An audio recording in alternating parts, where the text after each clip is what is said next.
Look at this constant, high-speed flow of data. Every single day, thousands of distinct thoughts bombard your brain. Some are echoes of past failures, some are anxieties about tomorrow. A few are bursts of motivation.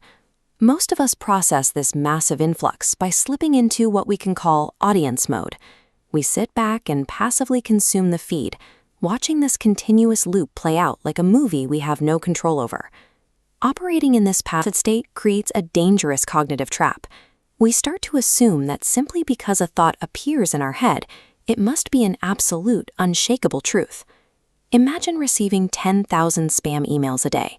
You wouldn't sit down and desperately type out an emotional reply to every single message. Yet in audience mode, that is exactly how we react to our mental feed. Thoughts are not facts. They are just suggestions. If we fail to recognize that distinction, we surrender the control of our daily reality to absolute random noise. How do we stop this chaotic mental feed from dictating our actions, moods, and decisions? The solution requires stepping out of the theater seat entirely. You must abandon the passive audience mentality and step into the role of an active editor. An editor doesn't generate the raw footage. The thoughts will keep coming, no matter what. But the editor holds absolute authority over what makes the final cut. Your life's trajectory isn't determined by the thousands of thoughts that enter your mind today. It is strictly determined by the few thoughts you actually choose to keep.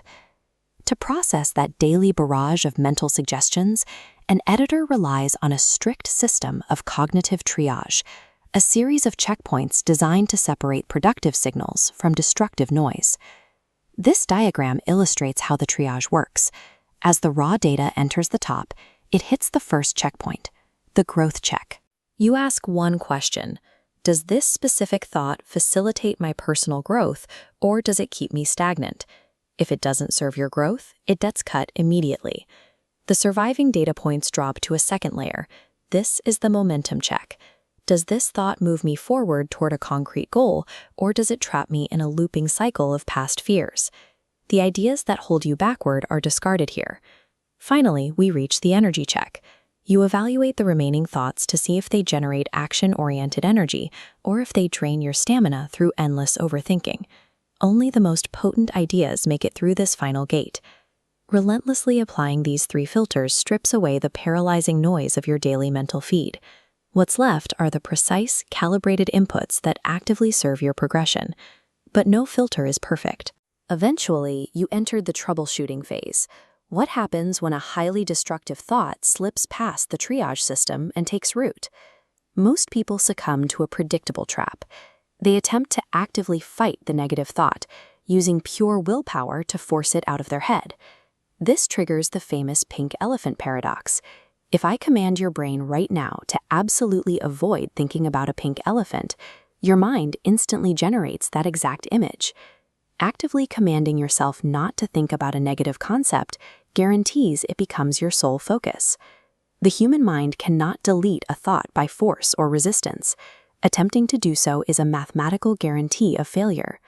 The only viable mechanism to eliminate unwanted thoughts is a process called active replacement. You cannot delete the bad data. You have to overwrite it with new data. The exact method involves drafting a highly selective, finite list.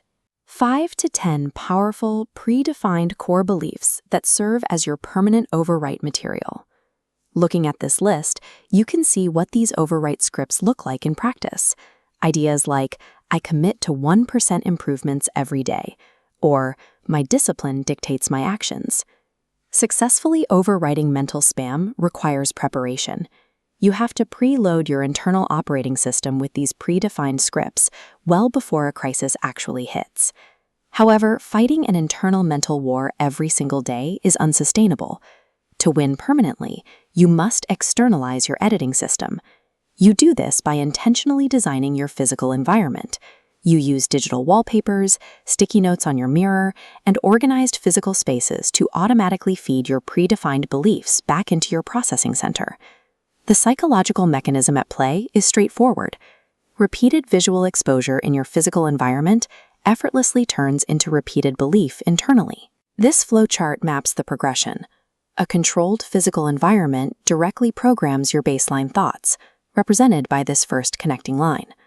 Those thoughts dictate your daily decisions. As the chart expands, thousands of small daily decisions scale up to permanently shape your destiny. It is time to stop living as a passive audience member and take the editor's chair. The macro reality of your future is constructed entirely by the micro thoughts you choose to keep today.